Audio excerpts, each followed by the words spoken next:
ahli waris, yaitu ayah, dapat bagian seperenam. Ya, karena dari 24 miliar, maka 4 miliar. Ya, maksudnya angka.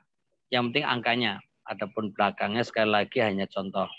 Kemudian jangan lupa, ibu ini juga ashabul furud yang wajib mendapatkan warisan. Jadi sekali lagi, bahkan saya ulang-ulang berkali-kali, kalau ada orang meninggal, jangan lupa lihat terlebih dahulu masih punya ayah, masih punya ibu atau tidak. Kalau masih punya, itu yang didahulukan. Baru melihat punya anak atau tidak. Lalu baru dilihat berapa anaknya. Jadi sangat penting mengedepankan jatah atau hak waris ayah dan ibu. Karena ayah dan ibu ditetapkan menjadi ahli waris. Adapun anak itu malah justru namanya asobah atau sisa dari setelah pembagian para ahli waris itu. Nah, di sini ibu juga seperti ayahnya mendapatkan seperenam. Jadi masing-masing punya jatah sendiri-sendiri. Jadi bukan seperenam untuk ayah ibu, tapi ayahnya seperenam, ibunya juga seperenam. Karena tadi untuk contoh adalah 24 M, maka baik bapak atau ayah itu dapat 4 M, ibu juga dapat 4 M. Baru kemudian anak laki-laki itu, karena kita tadi menggambarkannya anak laki-laki dapat 2 bagian, kemudian digambarkan punya 2 anak perempuan, maka anak perempuan ya 1 dapat 1 bagian, anak perempuan yang kedua dapat 1 bagian. Digambarkan seakan anak semuanya adalah 4, maka digambarkan 4/6. Ya, 4/6 itu karena 6/6 sudah diambil 2/6, maka sisanya 4/6. Ya kan? 4/6 ini kemudian dibagikan kepada 3 anak dengan tadi anak laki-laki 1 dan anak perempuan 2. Singkatnya, angkanya adalah anak laki-laki dapat 8, kemudian anak perempuan 1 dapat 4, anak perempuan 2 juga dapat 4. Ya. Kalau nanti hartanya lebih banyak atau lebih sedikit, kita bisa hitung lagi. Tinggal realnya nanti, yang penting ahli warisnya siapa saja, kemudian harta warisannya apa saja, nilainya berapa, baru kita hitung. Bahkan sekarang sudah ada kalkulator waris berupa elektronik ya. Jadi waris itu ada dan sangat mudah, tinggal menghitung, tapi harus pakai angka. Jadi umpamanya ada warisan berupa rumah, itu harus dinilai dulu berapa nilai rumah tersebut. Atau berupa sebidang tanah juga harus ditaksir berapa nilai harga tanah tersebut. Itu baru bisa kita masukkan ke dalam kalkulator untuk menghitungnya. Baik, jamaah kajian ilmu faraid Majelis Taklim Gria Mulia yang dirahmati Allah. Kita masih punya waktu ya, Budas, ya, untuk melanjutkan, yes, yaitu nomor 4. Afan Ustadz, ini Afan Ustadz. Iya ya. Ini kan sepertinya ini ada titipan pertanyaan. Tapi begitu. Ya, sepertinya beliau nggak bisa bergabung di Zoom. Ini makanya saya rekam. Jadi iya, ya. Mau saya copy ke chatnya, Ustadz. Gimana? Ini apakah mau lanjut dulu atau mau jawab pertanyaan dulu? Ya silakan, mau pilih mana waktu untuk tanya jawab, silakan. Kalau mau dilanjut, silakan. Kita untuk membaca soalnya, pertanyaannya di mana ini? Di chat aja, Dad. Diklik di chat, bisa nggak? Ini tadi kan ada live meeting sama God It masih muncul di layar HP saya. Ini harus dipilih yang mana dulu? God. Nah, terus? Iya ya, enggak. Oh iya ya, ini direkam ya. Terus Membacanya di mana soalnya? Di Bentar. pertanyaannya yang mana? Benar. Belum saya ini. Ini saat di chatnya bisa dilihat. Oh iya ini. Assalamualaikum Ustaz. Ya. Oh, hilang lagi. Atau saya bacakan ini ya. Ya, moga bacakan saja. Assalamualaikum Ustadz, mau bertanya. Seorang yang meninggalkan warisan berupa rumah. Rumah itu mau dibeli oleh salah satu ahli waris atau ditoroki atau disusuki istilahnya. Ya. Tapi menunggu hasil penjualan rumahnya yang lain. Padahal ahli waris yang menerima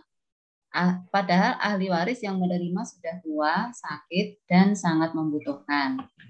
Yang kami tanyakan, apakah boleh misalnya kesepakatannya dituliskan dalam surat perjanjian hutang antara ahli waris yang membeli rumah itu dengan ahli waris yang menerima, bahwa hutang itu akan dibayarkan setelah rumahnya terjual.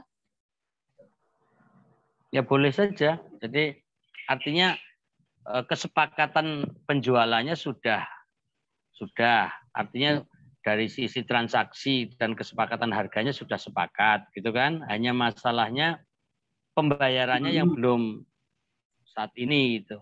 Ya boleh ditulis, itu namanya hutang jadinya, jadi catatan hutang itu.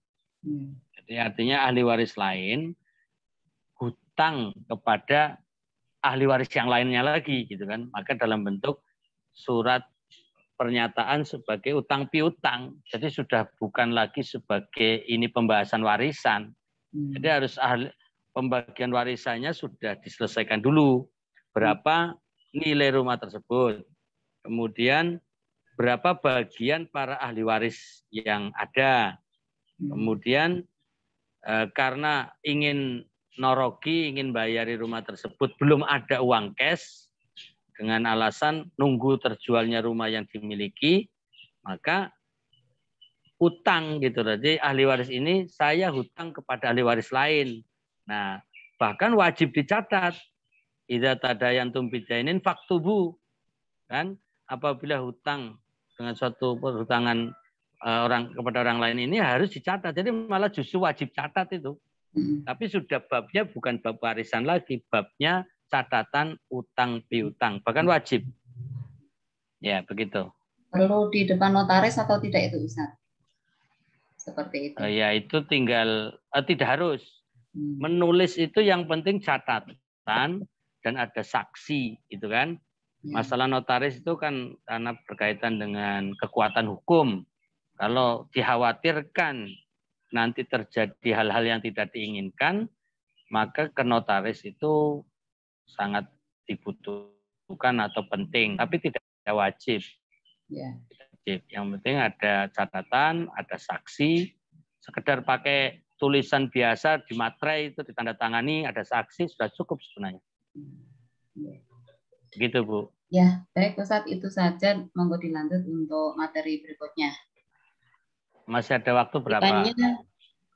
Ini kalau waktunya tinggal 15 menit. Ustaz membacakan ini kira-kira berapa menit?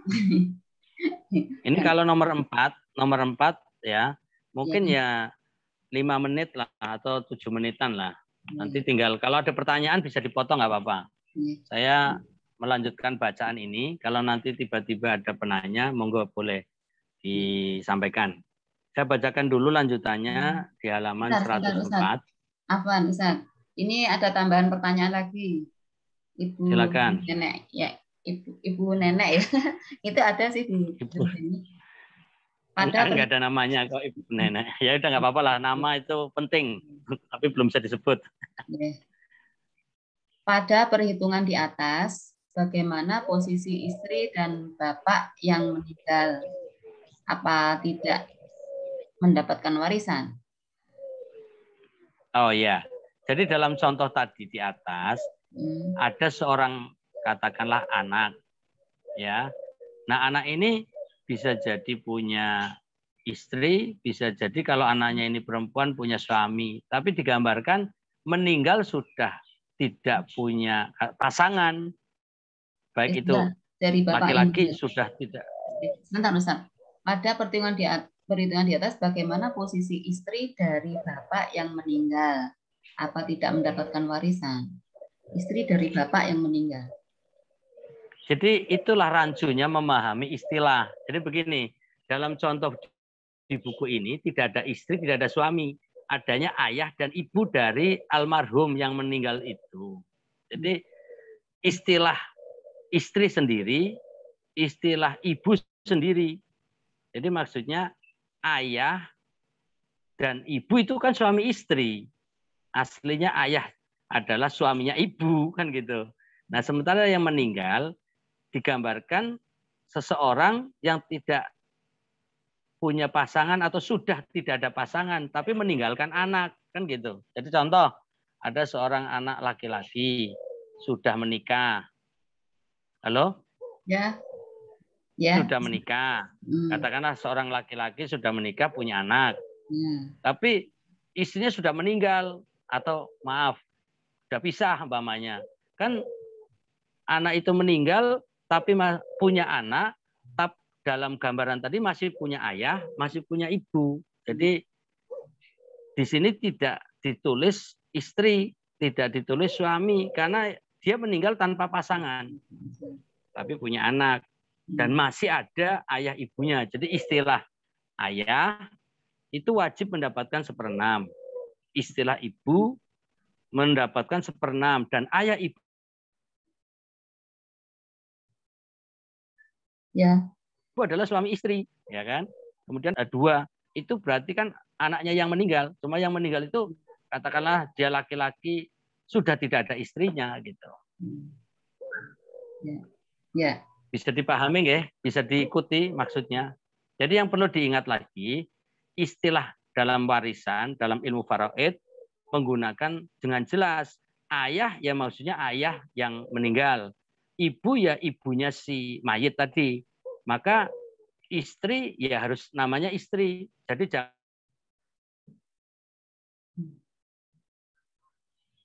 jangan istri kemudian ibu menyebut itu dalam istilah faraid. Jadi harus disebut ayah, ibu, berarti dia adalah kakek dan neneknya si anak-anak tadi gitu loh. Jadi anak laki-laki dan anak perempuan 1, 2 itu memanggil yang tertulis ayah, ibu itu nenek kakek sebenarnya. Nah seperti itu. Maka kalau pertanyaannya apakah istri dari ayah tersebut mendapatkan warisan, yaitu ibu itu. Tapi yang meninggal itu kalau ada istri, ya nanti hitungannya lain lagi. Kalau istri punya anak, kalau seorang laki-laki punya istri kemudian meninggal dan punya anak, maka si istri akan mendapatkan 1/8. Kalau seorang laki-laki sebagai suami meninggal punya istri dan tidak punya anak, maka mendapatkan 1/4. Ada istri itu dapat, ya sekalipun ada juga ayah dan ibu, dan ayah dapat, ibunya dapat, si istri juga dapat, atau sebaliknya istri meninggal punya suami, suaminya juga dapat, tergantung punya anak atau tidak, nanti angkanya beda. Kalau tidak punya anak, suami itu akan dapat 1/2. Kalau punya anak, dapatnya 1/4. Nah, seperti itu. Bisa diikuti penjelasannya? Bisa Ustaz, ini sudah paham. Ya. Monggo dilanjut Ustaz, satu lagi nggih, yang nomor 4. Oke. Ya, baik. Masih ada 12 menit. Lebih cepat membacanya. Meninggalkan ayah, ibu, dan anak perempuan tunggal. Sekali lagi, ayah dan ibu yang dimaksud dalam buku ini adalah ayah ibunya si mayit. Kemudian anak perempuan tunggal, berarti anaknya si mayit. Berarti yang meninggal itu baik perempuan maupun itu laki-laki sebagai suami atau istri, ya sudah tidak ada pasangannya, meninggal tanpa pasangan. Dan anak perempuan tunggal di sini adalah anaknya si mayit, manggil yang tertulis ayah dan ibu adalah kakek dan nenek itu sebenarnya. Jadi kakeknya dan neneknya si perempuan tunggal itu dalam contoh di sini. Baik, selanjutnya saya baca. Seorang laki-laki wafat.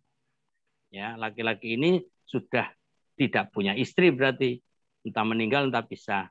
Dengan meninggalkan ayah, berarti ayah si laki-laki itu dan ibu, dan juga punya seorang anak perempuan tunggal, ya kan? Ya, ibunya anak perempuan itu mana? Ya bisa jadi sudah meninggal atau masih hidup tapi sudah pisah dengan suaminya, maka tidak punya hak waris. Tapi anaknya tetap punya waris. Jadi saya tambahkan suami istri menikah punya anak. Kemudian mohon maaf ini hanya contoh ya, cerai lah biar jelas. Berpisah cerai. Kemudian setelah cerai, katakanlah suaminya meninggal, maka saat meninggal istri yang sudah dicerai tidak mendapatkan warisan. Putus ya hak warisnya walaupun masih hidup, tapi anaknya dapat warisan dan ayah ibunya kalau masih hidup itu wajib mendapatkan warisan. Ini contohnya di sini begitu. Maka seorang anak laki-laki wafat, yaitu sudah nggak punya istri, dengan meninggalkan ayah, ibu, dan seorang anak perempuan tunggal. Bagaimana pembagian waris di antara mereka bila hartanya ada? Contohnya di sini lagi-lagi angkanya 24. Mau belakangnya bebas. Mau ratus, mau juta, mau miliar, mau triliun, itu hanya untuk mempermudah saja. Jawabannya, dalam soal ini, yang wafat bisa saja seorang laki-laki, yaitu gambarannya suami. Atau yang meninggal seorang wanita, yaitu istri. Sedangkan yang menjadi ahli waris ada 3 pihak, yaitu ayah, ibu, dan 1 anak perempuan tunggal. Jadi satu-satunya anak. Untuk menghitungnya kita bisa mulai dari yang mana saja. Sebab ketiganya adalah ashabul furud. Istilah ashabul furud adalah mereka-mereka yang wajib mendapatkan warisan. Nah, bagaimana menghitungnya? Anak perempuan itu dalam istilah Arab bintun, ya. Anak perempuan itu bintun. Seorang anak wanita atau perempuan yang ditinggal wafat ayahnya punya 3 kemungkinan dalam menerima bagian, artinya menerima warisan. Kemungkinan pertama, ya, dia mendapat setengah atau 50% harta warisan, 50% total harta warisan.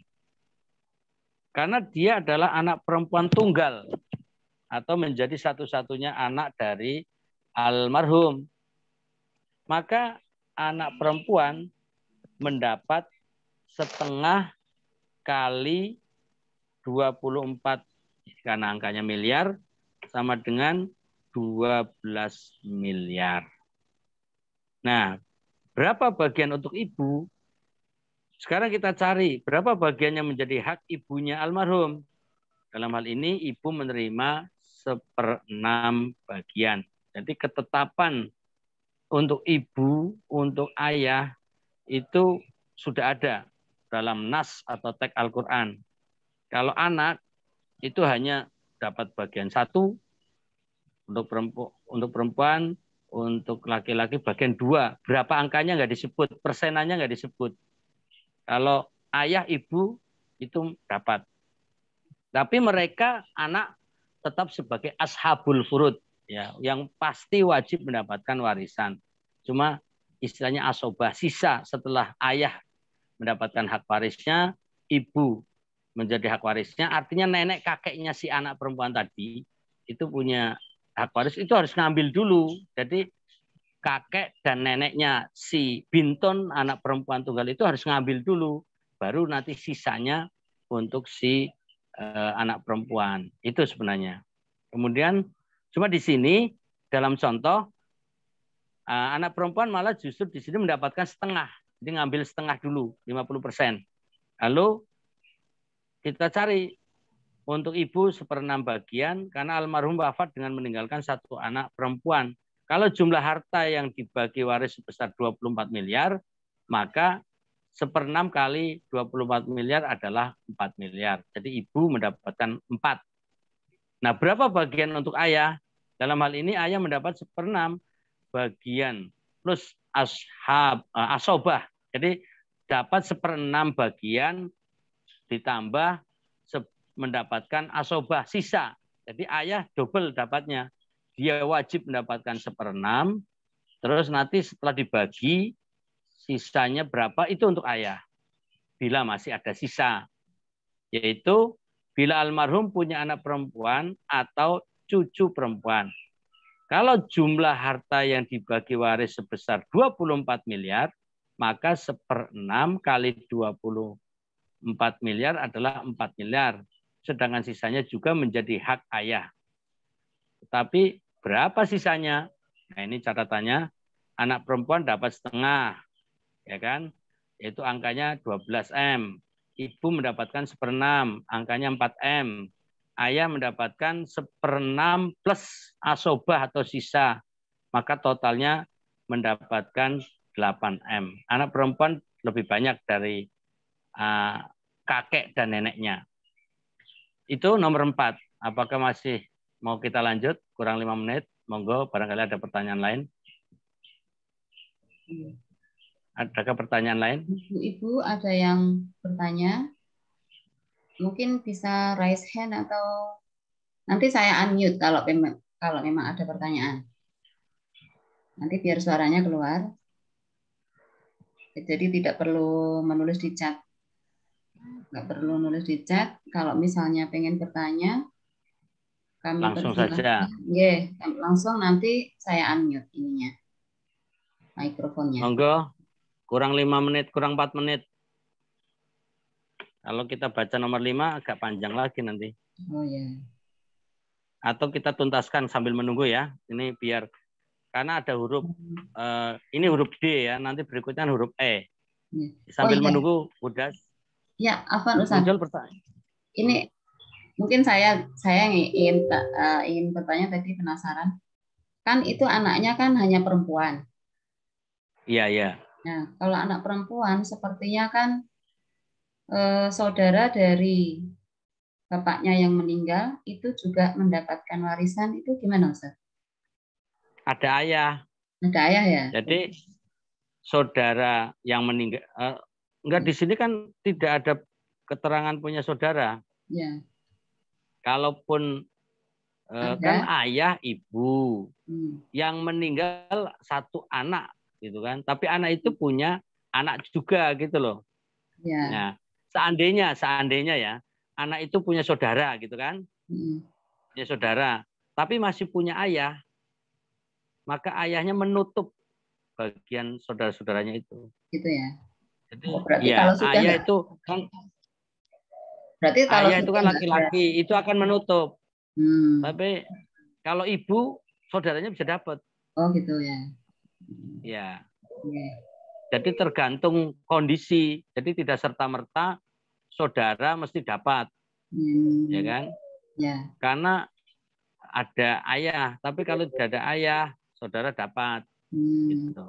Makanya setiap kali ada orang meninggal harus dicatat semua dulu. Pertama, orang tuanya, si ayah, si ibu masih ada enggak, tulis. Kemudian tulis saja punya anak berapa, terus punya saudara, tulis saja dulu. Nanti kalau kita hitung, nanti ada yang namanya mahjub. Artinya tertutup. Nah, itu kalau kita masukkan ke dalam kalkulator, ini untuk mempermudah zaman sekarang kan serba elektronik kan, masukkan ke kalkulator warisan, walaupun kita tulis punya saudara ya sekian, laki-laki sekian, perempuan sekian, tapi kita sudah nulis juga punya ayah, ya kan? Itu nanti akan tertulis saudara tertutup oleh ayah itu. Sudah otomatis dalam kalkulator. Gitu, Bu. Iya. Nah, ini waktunya juga tinggal 10 menit di Zoom-nya. Tinggal 1 menit. Kurang 1 menit. 1 menit jadwal kita. Tapi nanti Zoom-nya gitu. Tahu-tahu putus kayak tadi dulu. Kalau misalnya kita... Ya, monggo diakhiri saja dulu. Ya. Baik, Ustaz. Kan masih dicoba. Ya, Alhamdulillah. Sebenarnya enak ya, Ustaz ya. Maksudnya kalau bisa tatap muka begini, kalau mau bertanya itu bisa langsung, lebih bisa mendengarkannya juga lebih enak sebenarnya. Ya nanti berarti pertemuan berikutnya langsung Zoom lagi. Syukur-syukur ke depan bisa langganan dengan Zoom, jadi nggak putus. Ya. Nah ini masalahnya kan pesertanya kok hanya 10 nih, San. Hanya tadi 13. Gitu. Kemungkinan juga. Tapi ketika putus bisa disambung ya. Ketika putus ya bisa sih, Ustaz. Cuma kan putus nyambung setiap 40 menit. Kalau misalkan awet langgeng. Iya. Nah, ini masalahnya hanya 10 tahu pesertanya. Ya, padahal dari 500 peserta di WA. 500 lebih peserta di WA grup itu kemungkinan juga waktunya yang mungkin repot gitu, Ustaz. Makanya kan dari awal saya mau nge-Zoom itu rasanya kok agak peserta itu ada waktu atau enggak gitu loh kalau pagi-pagi seperti ini. Gitu. Sementara kalau pakai Zoom begini yang tidak bergabung nggak bisa mendengar ya?